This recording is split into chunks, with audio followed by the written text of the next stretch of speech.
Dans le royaume caché sous les pavés disjoints d'une vieille cour, vivait une colonie de fourmis aussi affairées que le tic-tac d'une horloge. Parmi elles, une jeune fourmi nommée Pépita rêvait d'aventures plus vastes que le chemin poussiéreux entre le nid et le pied du grand chêne.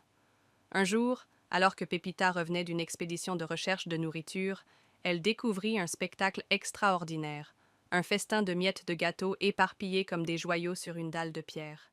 C'était un véritable trésor, une aubaine pour toute la colonie. Pépita, excitée, se précipita pour alerter ses congénères. La nouvelle se répandit comme une traînée de poudre dans le nid.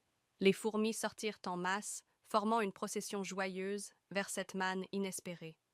Il y avait des miettes de toutes les formes et de toutes les tailles, des pyramides croustillantes, des croissants dorés, des étoiles saupoudrées de sucre. Pendant des heures, les fourmis transportèrent inlassablement les précieuses miettes vers le nid. Pépita, fière de sa découverte, travaillait sans relâche, observant avec satisfaction les réserves se remplir. Mais soudain, une ombre gigantesque obscurcit le festin. Une sandale immense se posa juste à côté des miettes, soulevant un vent de panique parmi les fourmis.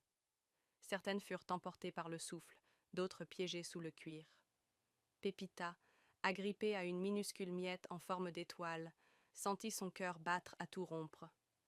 Heureusement, la sandale se releva aussi vite qu'elle était apparue. Le danger écarté, les fourmis survivantes reprirent leur labeur, mais avec une prudence nouvelle. Pépita, elle, avait appris une leçon importante. Même les plus beaux festins peuvent être menacés par des forces imprévisibles, et même si l'aventure peut être effrayante, elle vaut la peine d'être vécue.